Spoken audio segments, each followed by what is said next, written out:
Hi, everybody. Welcome to another Prog podcast interview. My guest today is James Knoerl from the band Avaiations, a relatively new band from Boston. They have a new album out called Luminaria, which is amazing. And I got a chance to talk to James about the history of the band, the new album, and a lot more interesting stuff. So stay tuned for that. But before we get started, don't forget to subscribe to our YouTube channel, wherever you get your podcast, progreport.com, and follow us on all our socials. And now my interview with James Knoerl. Well, good, man. Good to meet you. You guys, the band Avaiations, I mean, I feel bad. I mean, it's a band I should have known more about, but you guys just came up on my radar, in the last, couple of months, and, been blown away by the music. I mean, it's phenomenal stuff. So happy to have, finally found out about the band. Yeah, thanks, man. Appreciate it. Yeah, we're, pretty excited about the new record. Definitely spent a ton of time on it, and I think we all are really happy with it. And it's cool. It's cool that it's reaching people. We get to talk to people like yourself, and meet some new people that also enjoy it. So it's been cool so far. I think what's it? It's the end of September, so the record's been out for almost a month now. So uh, Yeah. it's been very nice. Yeah, I very feel cool. I feel a lot less lighter now. Such a weight, right? Once an album's out, Absolutely, we yeah. should say the name of it. It's Luminaria. Am I saying that? Luminaria. Yeah. Luminaria. Yeah. And So I Sam had a good thing because aria, like a form of music, right? And then lumen, like light. So it's like kind they of get, bringing home the cozy metal-esque thing. I never really think that deeply into things, but I thought that was pretty cool. It makes sense that he came up with that nice kind of combo there. for sure. It's your fourth album or third real studio album, full album, I should say, and then one is an EP, Yeah. which was your last record, Retrospect. And that was cool. I read about that. That was you guys going back to some earlier material and reworking some stuff for that EP. Is that right? Yeah, so we out of the six of us, um four of us met at Berkeley. We all went to Berkeley in like 2011 to 2020, 2016. So and kind of through that, like we kind of finally, I guess, with the touring cycle of our previous record, the Light Years, we finally solidified like our like six dudes that are definitely down in it for the long haul, and especially with Richard being our piano player that we originally kind of hired as a session guy to kind of Mhm. add like the auxiliary sounds for the Light Years. Um, we were like we were just like so stoked on how that sounded that we were just like, this guy's just got to be in the band and we'll figure out a way to make it work. It was more of those things like I always tell people this too. It's like, being in a band or like getting like a band gig is like always just more about the hang than like if you're actually like super good at your instrument. But with Richard, it was like super fun hang, and he's the best musician in the band. So so with him joining, it just kind of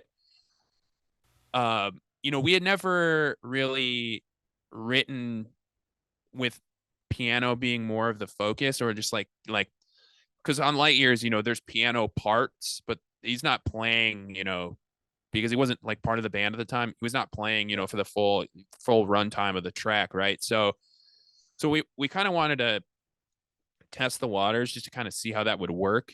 And so we decided to, yeah, we did, those three different versions of those songs to kind of just uh test the waters on it and see how it would work. And I think it ended up being really cool.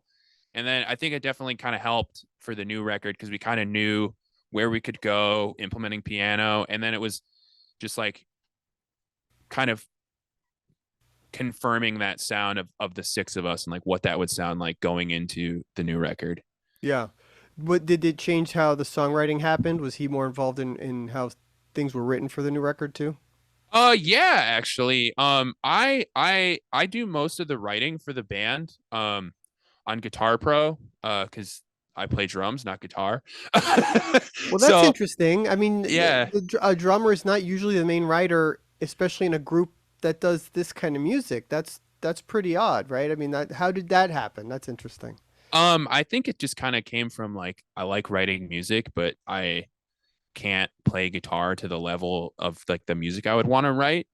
Right. And so it really just like came from like that, just like, just wanting to write stuff that's, I mean, that's like kind of, I feel like that's kind of what everyone uses Guitar Pro for, who uses it in a kind of creative setting, is like writing things that they would want to play, but they can't play.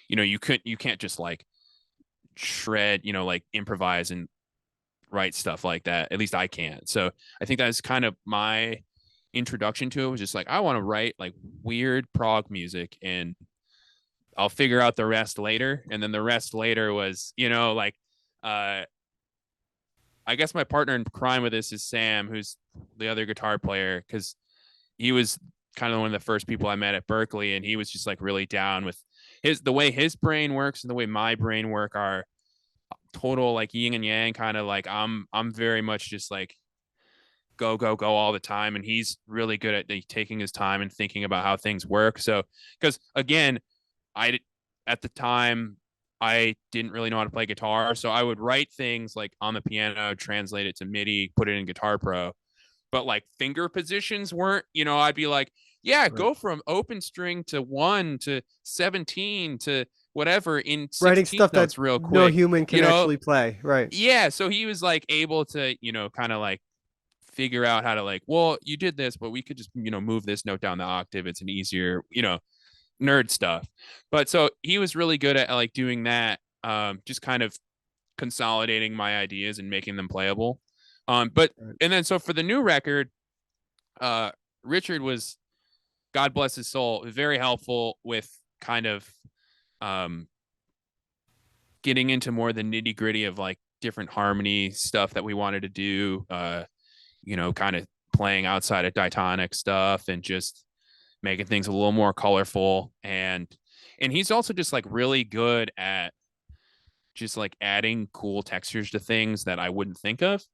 Um, so yeah, he was definitely a big proponent of the new record, and he also wrote like some of the sections that he wrote on the new songs are like some of my favorite parts. So he's definitely a threat, dude. He's definitely Well, the does piano everything adds a very really well. nice element to these Yeah, songs, to this kind of music for sure. yeah. It's not something you hear all the time in bands that do what you guys do, and I think it makes it stand out. You also have really long songs. I mean, there's a lot of music packed into this record. It's intense. Um, so the fact that you wrote it all like that it's like crazy to me. But how did you end up a drummer to begin with? What's your background? So my background is, I grew up in like a small town in Michigan. So now I have to do my little hand thing. I grew up there, right, top of Michigan, in the Lower Peninsula. So, um, but for whatever reason, my brother, who's 10 years older than me, um, he was in the marching band at his high school, and their high school marching band was like one of the best in the state.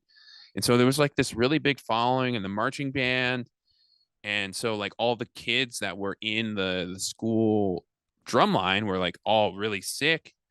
And so I ended up taking lessons with like a family friend who was also in the drum line, and really just fell in love with it. The classic, like, oh, I played on pots and pans and messed up all my mom's kitchenware and like all that stuff. And then, my parents bought me a drum set, started learning like Red Hot Chili Peppers songs and all that. And then, he actually, when he was done with high school, moved to Boston and went to Berkeley. And then that point, my brain was like, wait, you can like go to school for music? Like you can like do that as a thing. So at that point, I think by like 10 or 11, I was like, yeah, I already know that this is what I'm going to do. So it's pretty early on. And my parents were like incredibly supportive. I mean, like I said, I grew up in like a small town, so it was like, no shows were coming to Petoskey, Michigan, no, like, so if I wanted to go see, Red Hot Chili Peppers or, Megadeth or any of those things, Right. they're more than happy to drive me 3 hours south on a school night and, get me to the show just so I can go see it. music camps, down in Detroit, driving me like 5 hours, getting hotels so I can play with like other kids that are also good at music.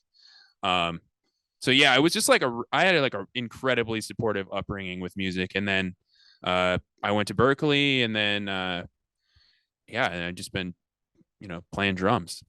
So, so what were your influences? I mean, I'm assuming there's a little Dream Theater in there also, being that they went to Berkeley too. I mean, is that something that's in your background? Oh yeah, so Sam and I definitely bonded over Dream Theater pretty hard when we first met. I actually have a really interesting Dream Theater story I can share with you. Please So, do. like I said, my brother's 10 years older than me. And he would always have like, this was back in the days where you had those like nice leather CD booklets, I'm talking about, where you have all your collection and whatnot. Sure, I had And many. so when my brother was at doing whatever, like going to parties or whatever high school kids were doing back then, I would sneak into his room and like take like, oh, we got the new No Doubt CD, I'm going to listen to that. Or, oh, we got the new like whatever, I'm going to listen to that. And I was really into like NSYNC and Backstreet Boys and stuff at the time. So I went into his room thinking like, oh, maybe there's like a new, because I didn't like, I couldn't go to like the store, and like see like the ads for like the new CDs and stuff. I just kind of had to like live vicariously through this like leather bound booklet of CDs. Right. So I went in there one day, and there was just like a copied, like a copied CD that just said Dream Theater on it. And I was like into boy bands, but I listened to like Metallica and stuff too. And I was, already playing drums. And so I was like, Dream Theater, that sounds like a boy band. Like, I'm gonna check this out. And it was It was Scenes. not a And boy I band. was like, oh my God, this is incredible. But yeah, that's my like the reason I fell into Dream Theater, which I will hard pressed to find anyone else who can say this, is I found out I drove Dream Theater because I was into boy bands and thought they were a boy band. So that's Well, my I have to cut this up and put this out as its own clip, right? yeah. Please do. But yeah, That's great. Sam and I So wait, like, I'm just curious. What was the album on there? Was it like Images and Words oh, it at was the time? Or? Scenes. It was Oh, well, there you go. Metropolis Part Yeah. 2. Yeah, which is my favorite one. So That's funny. That's but hilarious.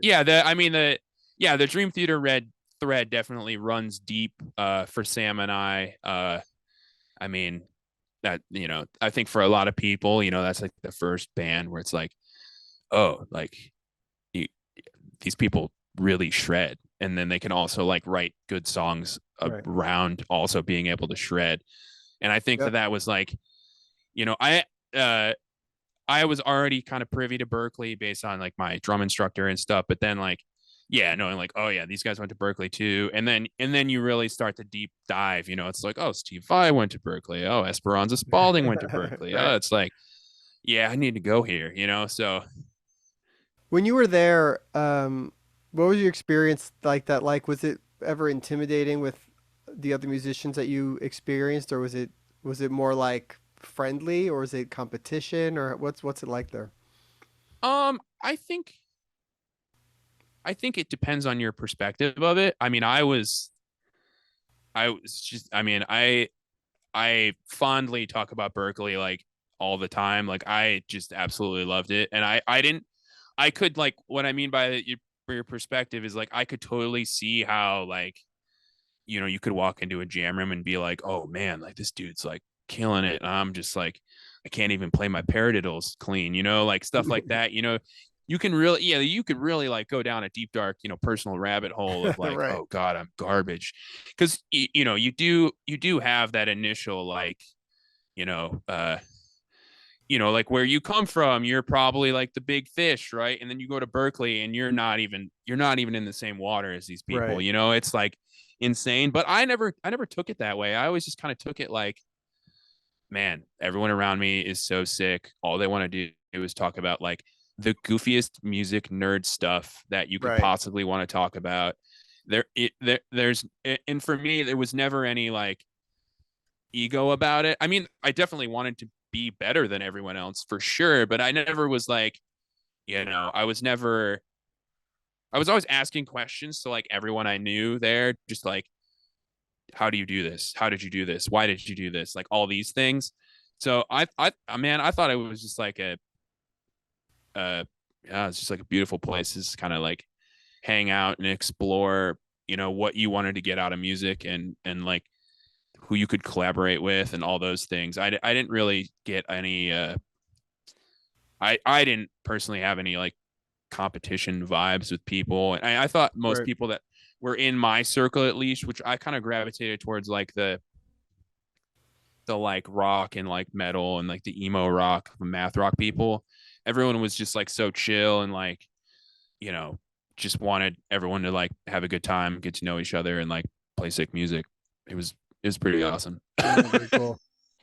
Uh, so you know what's amazing about what you guys do? I think it's this type of music that I think is over the last few years started to really become, I don't say mainstream in a bad way, but sort of appreciated by younger people and more mainstream outlets and coverage in terms of media and that kind of stuff. And it's at the core like really complicated music. I mean, 10-minute songs, a million notes, and lots of stuff going on.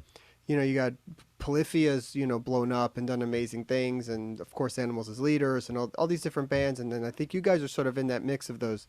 Um, what do you think it is that this kind of music is becoming in a way accepted, which I think maybe 10, 15 years ago, I don't know that I would have expected that. It's sort of surprising to me, but in a very cool way. Yeah. Man, I really have no idea. I think for me, I'm thinking about it in terms of just like, man, I don't really know. I think part of it is just like, if it's good music, people will like it, like plain and simple. And I think now it's just like I remember, I mean, what was it, like 11 years ago when like Scale the Summit came out, right? Yeah. Like Hmm. that they were an instrumental band, and like I remember when like they start. I think it was just like it's kind of just been like a a snowball rolling down a hill for like 10 years, right? Because it's like, like technical bands have always been around, but there's always like there's like a thing you gotta like, like Racer X is cool, but not many people are like really into the singing. But those guitar solos are sick, right? Right. People can say the same thing about Dream Theater, and I think now a lot of people like younger bands are finding ways to like there's not something they can find that turns them off about it. It's like they like everything, or they just don't have a singer like Animals as Leaders, and they still find a way to make it catchy. It's like there, what the melody of Physical Education is, right? Like it's super catchy, it's hooky, like pop music is. But I think honestly, at the end of the day, it's just like if it's good music, people will listen to it. And I think just now that there's been more people realizing that they can write instrumental music or more progressive style of music, that more people have been doing it. People are getting better at it, and more You people are know, I, listening to it. I think also, I mean, I think the newer generation, younger generation, whatever you want to say, like the Spotify generation, is more open to like listening to any genre really. They Yeah, don't care so much, right? So you may have people that like what you guys do and just as well go listen to, I don't know, a Jay-Z track or something, and it's no difference, yeah, which is, that's sort of weird for me, but like I think it's really cool. yeah. I mean, I'm kind of with them in that because like I love Jay-Z, but I'm still like a like I like love all types of music, but I can't put like Gangstar and like Liquid Tension Experiment on like the same playlist. Like I kind of have to really like be in Right. the mood. Like I can't do that like interchangeable like thing. Like even listening to like death metal and then going to like something slightly lighter. There has to be like a 15-minute like silence cutoff or something. Right. You know what I mean? You So gotta like I clear I your understand. palate a little. I relate to what you're describing to some extent, but at some point, still, I think like my musician brain, like I don't know. I think that's kind of why it's a little bit of a struggle, right? Is because like a lot of this, progressive scene is like, you know, big like musician people, that are like educated musicians who are just like they're all about writing the music. Sometimes, at least for me, I really struggle to like relate to like listeners who aren't musicians because that's the only thing, that's all I know, you know. Right. Like Right. Yeah, I get it.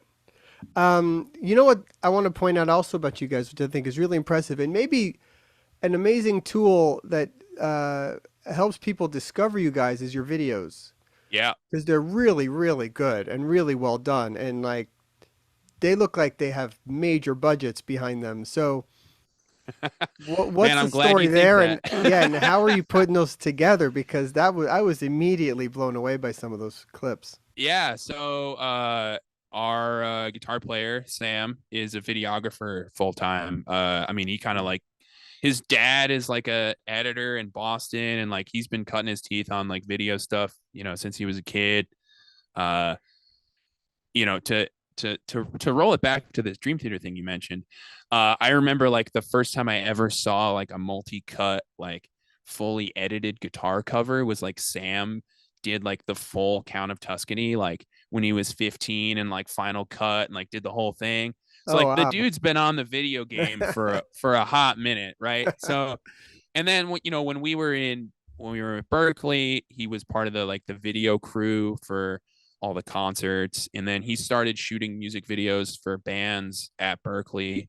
Um, and he's just never really stopped, and you know, he's just incredibly good at it. So, you know, we're really lucky that we have him to do that stuff because it really the way that Sam thinks about everything with this band is it's like all encompassing. So, you know, like he's just very much like on the wavelength of thinking about the sound and the image and all that stuff all together. And I think it really rings true when you see the videos because it's like, oh, this seems very cohesive.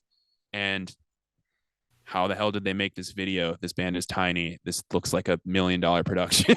Yeah. Yeah, I think it's the Blink video, which is Yeah. like I mean, wow, you just leave watching that. First of all, the song is killer.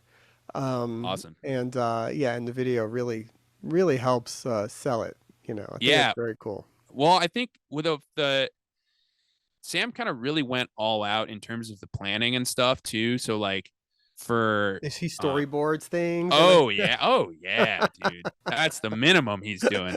He's not leaving his house unless he's got a storyboard, a shot list, the whole nine.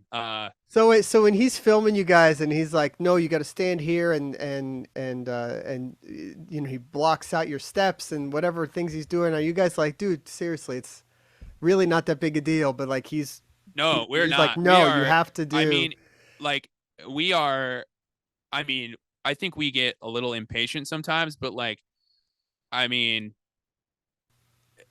the end result is undeniable. So it's like, yeah, we'll sit with you. I mean, we help him on set, like when Sam has to be in the video too, right? So like one of us, he'll like teach us like, all right, we're gonna move.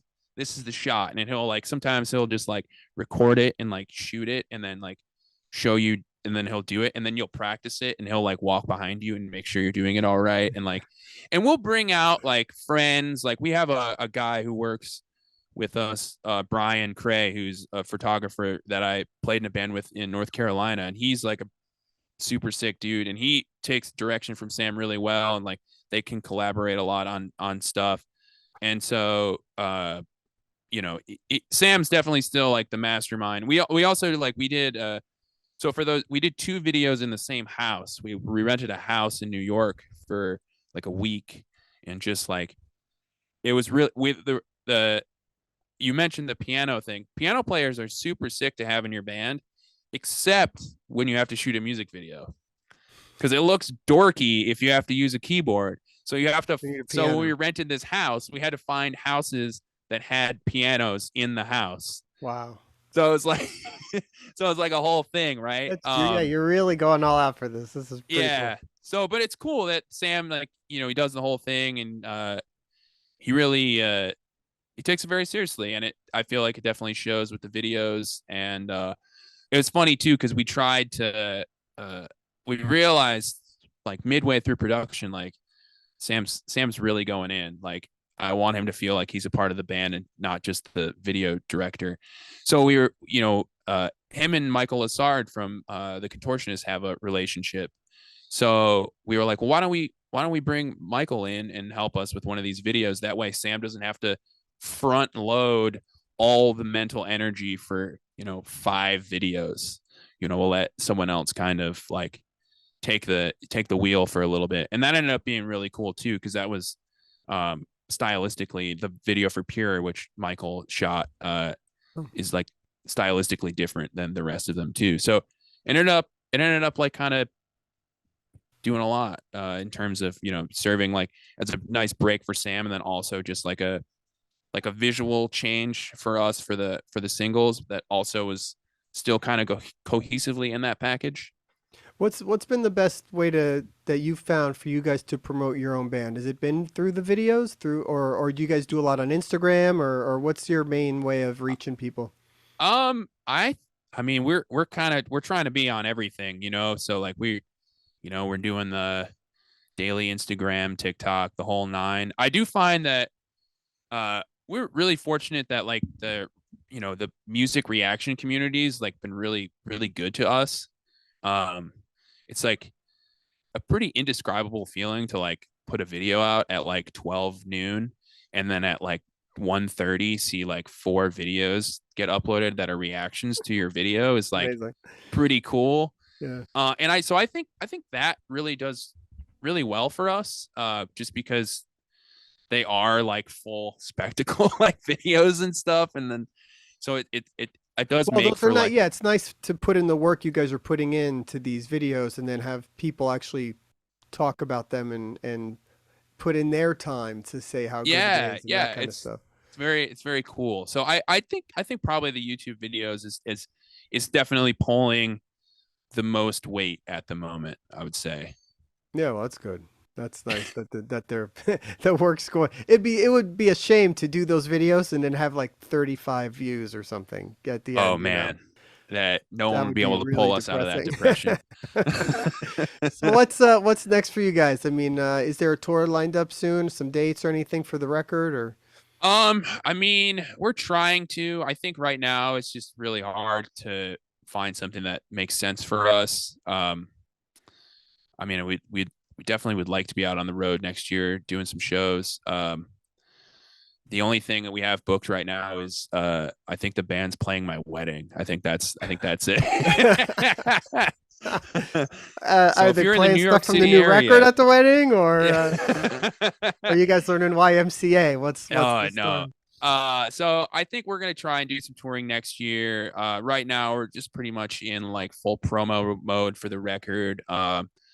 We've been doing these weekly Twitch streams where we go over, because we sell the producer packs on our website, which is just like the stems of the whole record, Hmm. which I think is kind of cool because then, Sam and Eric, who kind of host the sessions, you know, get to gas up all the members, solo in different parts, and people maybe realizing, oh, I didn't realize that was in there and stuff like that. And then, just doing the 2023 band game thing, post So it's to all Instagram, yeah, yeah. I mean, that's what you got to do, right? That's how it is. yeah. That's glad the I'm glad that the Anchoret record is cool too, that you like that. Yeah, That was I very think fun for I that to think come across my desk. it's a very cool record, man. I've been really impressed with a lot of great albums that have been out this year by brand new bands, which has been really fun. Dude, So, man, I hope I get to tell that story one day. But that I do a lot of session drum stuff on Fiverr, and oh, wow. that record was a Fiverr order, which like Get out of you don't town, get really? stuff. Yeah, you don't get stuff like that on Fiverr. So Ed just reached out to you on Fiverr for Yeah, drumming? dude. Did he Yeah, know about you from anything else I or? have no idea. I have no idea. Wow. I mean, we've since like I've played a couple shows in Montreal. We've like hung out, had a couple beers or whatever. But like at that point, I was like, because usually Fiverr is like, Nashville, LA guys doing like pop I had rock no stuff. idea it was for music. I've used it for website stuff before, but Oh that's yeah, it. yeah, yeah. But yeah, so I was like, holy shit, this is incredible. And also like, what are you doing on this site looking for someone who could play this music? Like, because I Wait, think some of the is this a story we can't put on the interview? Because it would be super interesting. I think yeah, you totally can. Yeah, I don't. Yeah, yeah, So I'm because I curious. You get the inquiry from him, and then talk to me about that. What did you get first, and yeah. then what was the music? When you heard the music, you had to have been like, "Holy crap!" Oh, dude, I was to the moon, man. So the first thing I got was, I believe it was a rough draft of an Office for a Dead Man, which is like the big, like, it was called Gospel at the time. I remember Okay. that.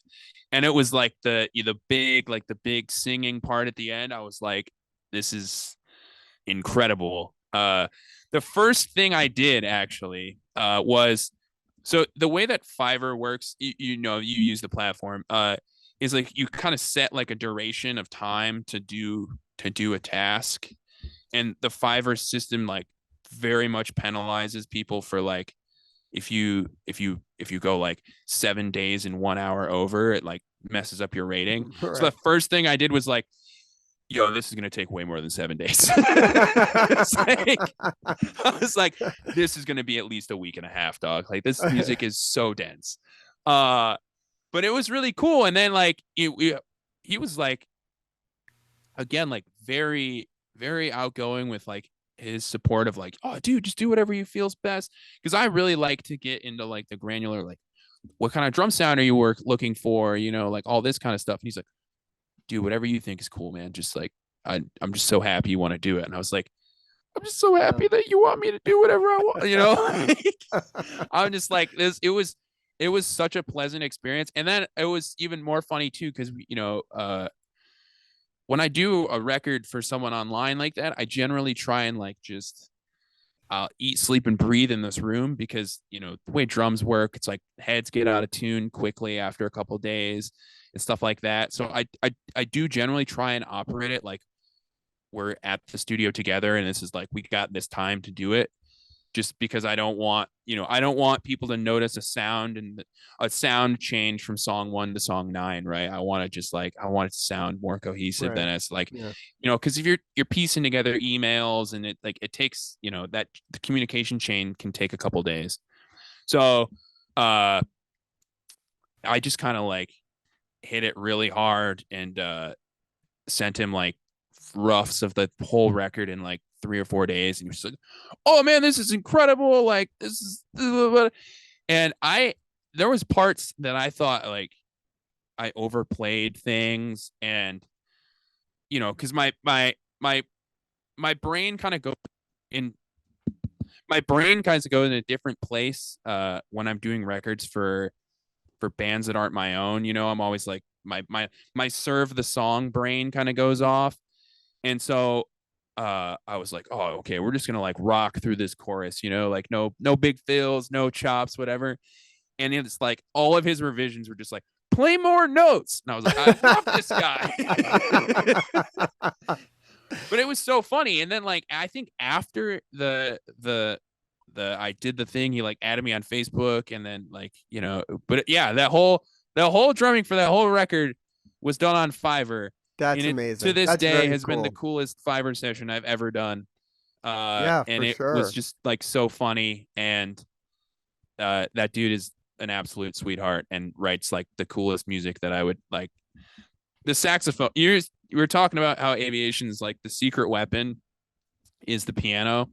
For Anchoret, it's saxophone is the secret I weapon. totally agree. That was the one thing that set me off with it. It was like there's like blast beats and all this crazy stuff you're doing and all this stuff going on. Then out of nowhere comes this amazing saxophone, and you're like, wow, that's so cool. Did He not see he that coming. he really did a good job of finding a way to make it not campy is not the right word, but like kind of just like shoehorned in there. Like it feels like it belongs. Like It it's totally works. still. And actually, you don't really realize it, but like the saxophone was like a major rock instrument for a long time, especially in the 80s. Everything had a Yeah, saxophone, you yeah, know? Then it went away. And it's yeah. like, cool, let's bring it let's bring it back. 2023, the year of the sax. Well, cool, man. The album Luminaria is out now on. I mean, you guys have a Bandcamp page. It's on streaming, Spotify, It's on our everywhere else. website. We're still doing pre-orders for vinyls Oh, great, on our cool. website, aviationsband.com. So that's still happening. And yeah, we're doing got like merch release stuff happening over there too. And then it's on Bandcamp and then any streaming service that you use. Awesome. Well, check these guys out. They're phenomenal. Up and coming band. Killer stuff. Videos are amazing. They're all on YouTube. You can check them out. James, great to meet you, man. Good luck with everything. Yeah, thanks, dude. Sure, man. Hey, thanks for watching. Don't forget to subscribe to our YouTube channel. Follow us wherever you get your podcasts. Check us out on all our socials and on progreport.com for all your news, interviews, reviews, and more. And we'll see you again real soon.